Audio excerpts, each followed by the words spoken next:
Jangan sampai ketinggalan. Seleksi Administrasi PPG 2026 punya beberapa tahap penting yang wajib dipahami. Kalau salah satu terlewat, proses pendaftaran bisa terhambat. Halo Bapak, Ibu guru di seluruh Indonesia. Pada tahun 2026 pemerintah membuka program PPG bagi guru tertentu dalam jabatan melalui jalur penyederhanaan. Program ini dilakukan 100% secara daring, gratis tanpa biaya, dan ditujukan untuk menyelesaikan sertifikasi bagi sekitar 800.000 guru yang masih belum tersertifikasi. Mari kita lihat bagaimana alur dan syarat mengikuti seleksi administrasi PPG 2026. Berdasarkan data pemerintah, pada tahun 2023 masih terdapat sekitar 1,6 juta guru yang belum memiliki sertifikat pendidik. Sertifikasi dilakukan secara bertahap hingga saat ini tersisa sekitar 800.000 guru yang menjadi target program.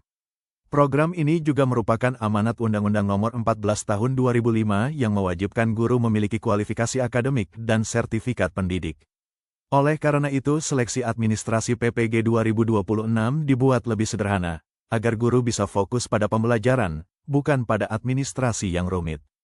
Untuk mengikuti PPG 2026, ada 3 sistem yang perlu diketahui. Pertama, Dapodik atau Simtendik, yaitu basis data utama guru yang menyimpan riwayat mengajar. Kedua, InfoGTK, yang digunakan untuk melakukan verifikasi data dan validasi ijazah S1 atau D4. Ketiga, SIMPKB, yaitu portal utama untuk melakukan pendaftaran, mengecek undangan, dan melihat status kelayakan mengikuti PPG. Untuk mengikuti seleksi administrasi PPG 2026, ada beberapa syarat utama. Dari sisi identitas, peserta harus warga negara Indonesia dengan NIK yang valid, serta memiliki kondisi kesehatan yang baik. Dari sisi akademik, peserta harus memiliki ijazah minimal S1 atau D4 yang sudah diverifikasi di InfoGTK, belum memiliki sertifikat pendidik, dan belum mencapai batas usia pensiun. Sekarang kita masuk ke syarat terkait status dan riwayat mengajar. Peserta PPG harus memiliki peran yang jelas dalam sistem pendidikan. Bagi guru formal dari TK sampai SLB, harus terdaftar di satu satuan pendidikan utama dan aktif mengajar minimal 1 tahun yang tercatat di Dapodik. Untuk kepala sekolah, harus tercatat sebagai kepala sekolah aktif pada satuan pendidikan formal.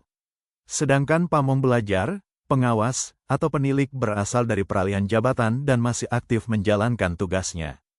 Proses seleksi administrasi PPG 2026 memiliki beberapa tahapan utama.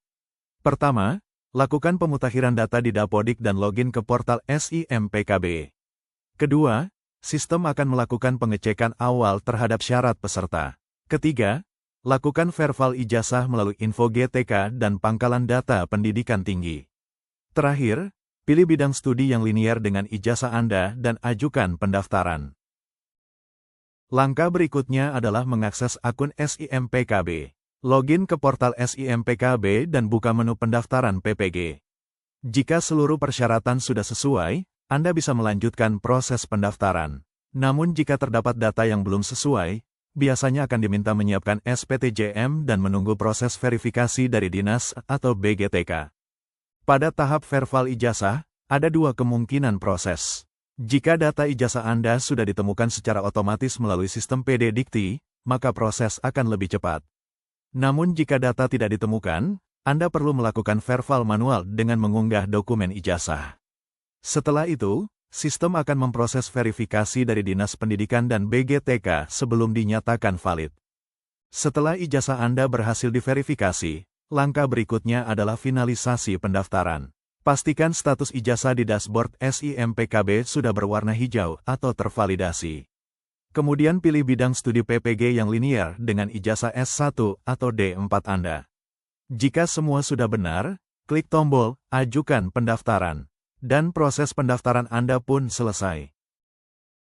Mulailah proses pendaftaran Anda hari ini. Siapkan dokumen penting seperti scan ijazah S1 atau D4 untuk proses verval. Pantau akun SIMPKB secara berkala agar tidak melewatkan notifikasi penting.